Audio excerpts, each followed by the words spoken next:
What's up, my loves? It's your girl Diamond, and I'm back with an all new episode of Love and Hip Hop Miami. Let's get nasty. Is that what the title is? I'm gonna fix it. Continuing with the bomb that Gael dropped on Florence the other episode about how her husband slept with one of her homegirls, and she's like, "What you mean?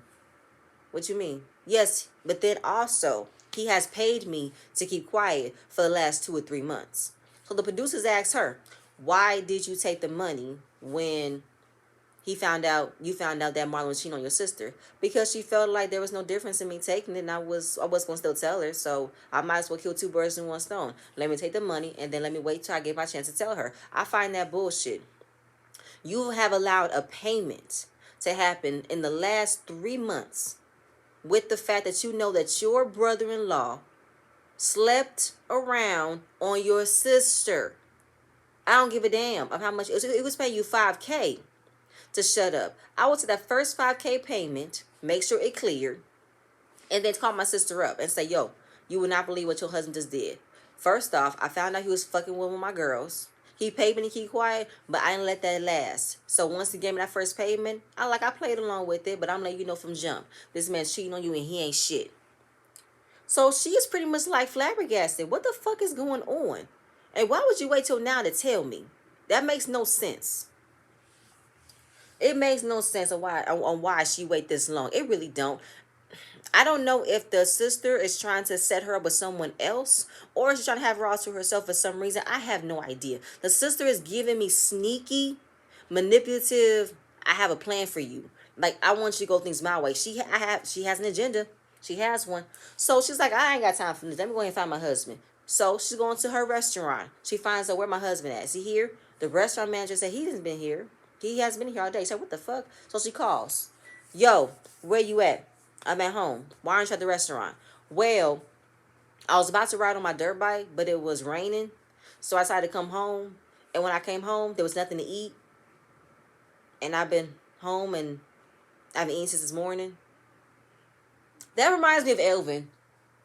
It reminds me of Elvin when he comes home from the Cosby Show. When Elvin came home from the college and his mom works. And when he comes home, there's nothing to eat. In the words of Bill Cosby, "Are your hands broken? You don't know what the fuck to do when there's no food in the house? You mean tell me there's no hot dogs you can make, no sandwiches? You can't order a pizza? You can't go to the nearest food place and get you something to eat? What the fuck you standing there starving? It's nighttime. You haven't eaten since this morning, noon, lunch, in between. What the fuck you been doing? Smoking? You haven't..." Why y'all do that? Why y'all be waiting for women to come and feed y'all ass? Y'all know y'all hungry. Make yourself something to eat. You got hands.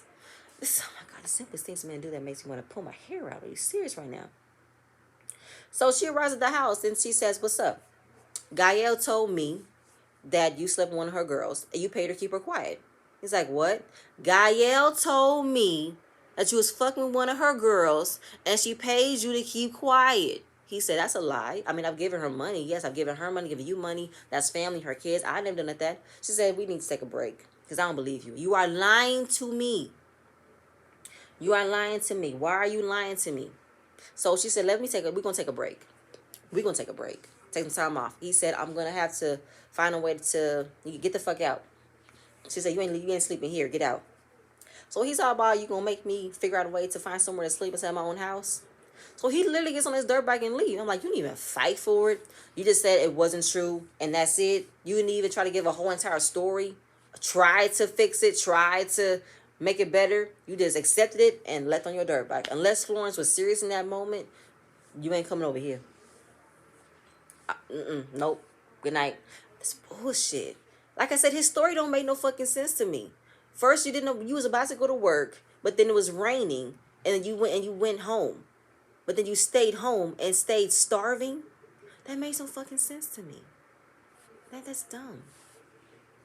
Sukiana. Suki got arrested. She got arrested because she was fighting a girl who talked about her kids. I'm going to call him Little Bear based on this confessional that he's in. He has this big, wide-ass teddy bear cutout fur. And it's just him and his head and his tattoos. He looks like Little Bear. Little Bear bailed her out, but he wants her to not dwell on it. Let's not rehash it. It's done, it's done. We have to focus on your career because this is not a good look for you. You fighting other people is not going to be a good career move for you. But if someone steps up to me and talk about my kids, they're going to get dealt with. He's like, I get you. But this could literally like hurt you in the run. One false move could take away everything you worked hard for, which I can understand him on that. I thought he was being short with her, with not trying to talk about this arrest case that she got on her. But now that he explained it, I felt like, oh no, he makes a lot of fucking sense. Because come on, Suki, because she said in the confessional, when you get to a higher place, bitches want to try to fuck with you. They want to try to test you, and you give them that work, and it could definitely jeopardize your career. But you make sure I'm not stupid. You ain't finna fuck with me. But I get that. Because when you work so hard to get to where you at, you don't want to be recognized, or you don't be not recognized, reprimanded or talked to as if you are. I don't know what it is. When folks tend to move up in life and the other people did not move up, they tend to get very unhappy. They tend to get very insecure. They tend to lash out because they feel like, okay, how can he can make it and I can't? You can. Let's need to work at it. Everybody else is not going to give you that pass. Everybody's not going to pick up and save you from the gutter. You got to do that for yourself. Amada. She's back in Miami due to the guilt trip that her mom gave her about staying in Miami and not staying with Alan. But also, her dad's lived with her too. Apparently, things probably got hard for him to stay in his place. So during the pandemic, she brought him in with her. And her father had cancer, and she's have helped him with his cancer treatments. I don't know if he's in remission or something, but that's where it left off at. And she said, this is the first time that my mom and dad are in the house together. I want to do us more father-daughter bonding time. And she said, no, her father said, even though I act distant, I do love you. That will never change. Even though I don't act like I show it, I love my daughter. I love you. So her mom, Miss Mamiana, she said he left for Puerto Rico for to send money for us and disappeared for 5 years and did not even call you. Didn't even ask about you. So she says her mom and her dad have two different versions of what happened when he left for Puerto Rico and after everything that he's done, from abandoning them to not coming back now. So when it came down to her asking for money, she believes her mom because there was a time when she asked her dad $100 for school supplies. It took him months to get back to her. So of course she said, you guys fight over the smallest things. And her mom keeps on yelling, 5 years, 5 years. And he keeps, the lid on the toilet seat up. And he never puts it down. I'm like, I'm not doing with you, mama.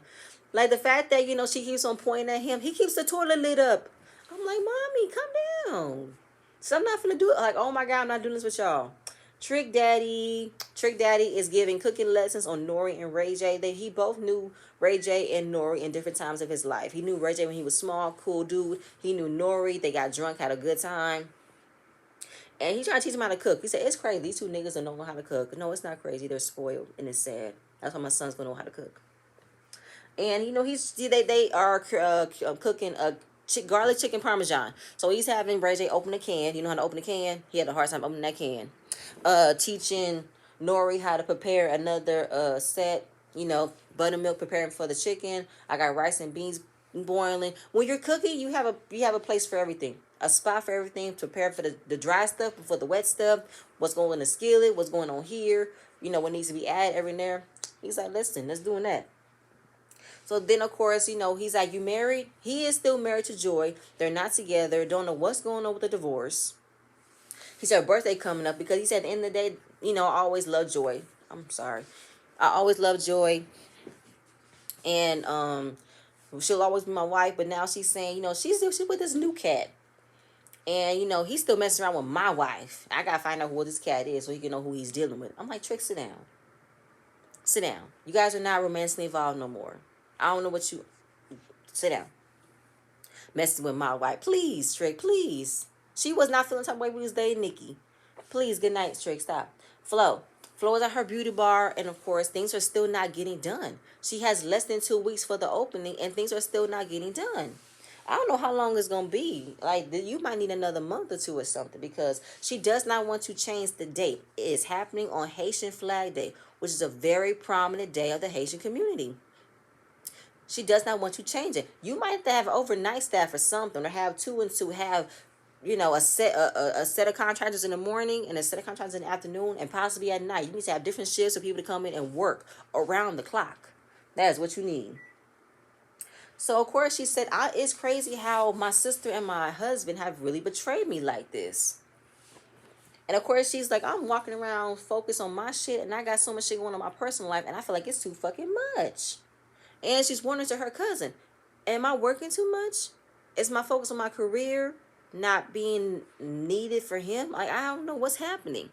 And she said, before he got a hold of you, you she said before he got a hold of you, but I didn't hear her say nothing else after that. But then she said, now that he doesn't have control of you, your career took off, you're soaring, and he's been by your side for the last 13 years. Maybe he felt like once you soared, you left him behind. And her sister, she's saying that she didn't tell me because she was trying to protect my marriage. But her cousin said, well, if that was the case, then she should have told you when it happened. That's not trying to protect your marriage. If that's what her plan was. Why keep it a secret for 2-3 months if that was to protect your marriage? No. So, of course, she's like, she's wondering, have Gael and her cousin have ever said certain things? Like, has she told you about certain things? She said Gael could be very secretive, and she be selective in what she wants you to know. Because there is a chance that if she was to tell me something, I could use that as an opportunity to come and tell you. So she doesn't want me to be the one to tell you when she wants me the one to tell you. And she's very manipulative, you know what I'm saying? Because it is terrible time with this betrayal. She has now booked a studio session with Michael Benjamin, a producer she's been working so long for. Which is kind of funny that her cousin is noticing how manipulative her sister can be and how she's selective of what information she wants you to know. And she'll probably make it where, I'm going to tell you something, but I'm not going to tell you that it's going to cause you alarm and go tell Flo because I'm going to be the one to tell her. So at the end of the day, she's like, I have so much to worry about. And now I have to worry about my relationship, my marriage for the last 13 years. And I'm trying really hard not to break down for this shit. Which I can understand. She's like, God damn. I got to go through all this shit. And still put on a brave face? No. Trina, she planned a surprise party for Joy. Because I think Joy doesn't like celebrating her birthday. So, Trick is invited, of course, and of course, Joy comes in, surprise, happy birthday, and she sees Trick, but she's pretty much giving him the runaround, not trying to be in the same scene with him or something, and she said, there's no beef, there's no hard feelings, even though the divorce isn't final, I still have to get it started, I guess, but, Trick and them will always be family, that's never going to go away. So we meet Joy's boyfriend, David. They have been dating for a while now. And when David walked in, Trick was walking past him, but I didn't see the bump. I felt like Trick swerved to see who it was. And he said, I know he saw me. I know he saw me. I'm going to fuck his ass up. That's what I'm finna do. I ain't got time for this. I'm going to shut this party down. And Trina's like, calm down. Calm down. He said, fuck this party. I'm out. I'm gone. I'm like, what is wrong with you? So Bobby, his messy self, he's in a confessional and he said the fact that Joy is still married to Trick and she's dating David could get very messy for her, which it can, because apparently when they were starting the divorce process, it must have took too long because they stopped it and rekindled it, so she probably had to start from scratch for the divorce process. But she must have met David in that long process, but I don't know if he's pressuring her to get the divorce or she's not as pressured into getting one, but you need to get one, honey. You're still legally married. Even though you're separated, even though you don't want to be with him, you need to get a divorce. And he said at the end of the day, he knows I'm with him, he's with me, and Boss Bobby, messy ass, he want to say, let's go meet Trick. She's like, no, not right now. And David's looking like, fuck, I need to meet him for. But I also feel like, Joy, come on. You want a clean slate from Trick, divorce him. Stop holding on to it. There's nothing to hold on to. That part, you know what I'm saying? And Bobby is happy that that Joy found somebody. That's what we wanted for you. We wanted you to find somebody. But Joy get a divorce. Amada, she's at some greenhouse to find some plants for her father and just to get some more bonding time. And we found out some information. She asked, what happened between you and my mother? All I know is that you abandoned us and never came back. He said, oh, God, sorry. He said, when I left for Puerto Rico, I had the intentions of bringing you and Anna along with me. That's what he said. But some time had passed and her mom decided to find another man. So she asked him, oh no, yeah, her mom found another man and he looked for someone else himself. And so she asked how much time was passed for you to, you know, go ahead and find another person. He said about 5 months. And then, of course, she asked him, once you figured out your papers, why didn't you come back for us? Because he said the relationship was over. So, considering the fact the relationship between her mom and him was over, he did not think twice about still being a father. That literally mirrored my situation with my biological father. Because he could not keep on dating my mother, he did not feel like he still needs to be a father because he couldn't have my mother. And I feel that's fucking bullshit. You still have a responsibility. This is your kid, too. So you can't be like, because I can't have the woman that I had the kid with, that means that I don't think I need to be here as a father. No. So she said, your absence in my life have been impactful. It led me to have very toxic relationships with men. And she said, while other girls figuring their lives out with their fathers, doing things, I was pretty much working in my childhood, working to help my mom out. And I always feel like that everyone that comes in my life leaves me.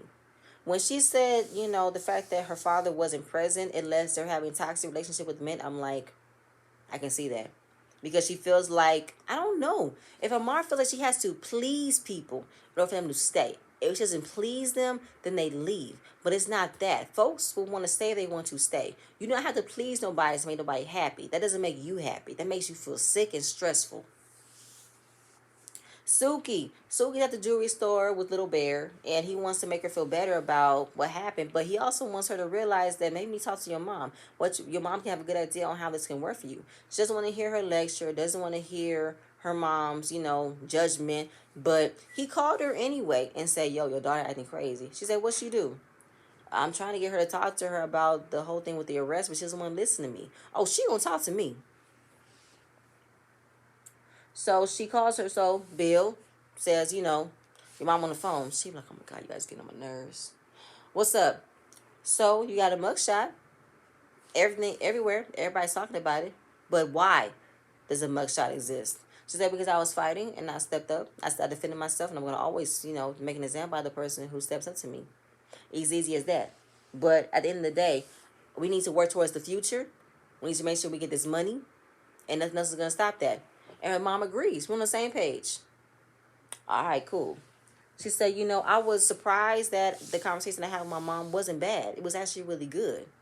And hearing that she's on the same side as me makes me feel happy. I feel like, Suki, you can't always look at a negative when someone tells you about something. And the fight that you had was bad, but the way that you spend it made it work. Because we're about to have a great opening for the Good Cat. Her celebrity friends are coming out. And, she even said, what about if I put my mugshot all over the walls or make a t-shirt out of it? That's actually a good idea. Turn your pain into your money. You know what I'm saying? Make profit out of your pain. Make profit out of things that happen to you. That's what everybody else be doing. So pretty much, spin the narrative before it spins. Spin the narrative before it spins on you. So people won't feel afraid of you or want nothing with you because of what you just happened. Make it work for you. Make it work. I love that. Flo's in the studio with Michael Benjamin. He is a very prominent and famous Haitian producer. So it's an honor to work with him. And he's been peeping her out with her music and everything, her style. And he wants to come up with a beat. So before they get started, she gets a call from Mrs. Gael. Gael's been ghosting her. Ghosting her this entire time. But once she dropped that bomb. And she said, listen, I've been calling you. You told me about my husband. You just went ghost. What's up? She said, it's been hard facing you. Because I know how you can get. So I wanted to wait till the right time to tell you. So what's up? Talk. What you guys tell me? I know you got more to tell me. She said, I don't want to talk to you right now. But I got to go through. I got stuff to go through. But I will call you later. So she wants to get her husband and her sister in one room to find out why they lying to me. We're going to get to the bottom of this. I guarantee you we will. So the producer, he's catching a vibe about what type of song he want to do. And then he's like, what's going to be that record that's going to be you that's going to have you in a crossover. Branch you over to the crossover charts. What's going to be that record for you? So he's like, well, what about you made up a song with your homegirls? Y'all chilling in the club, dancing. But she said, nah. I want to keep it nasty. That's what she said. I want to keep it nasty. I'm not with my girls right now. No. And she said in the confessional, I sing about sex, but I haven't felt sexy in a while. I haven't had that energy of feeling sexy. So she's thinking about, my husband thinks I'm not desirable. Okay, I got this. Watch me work.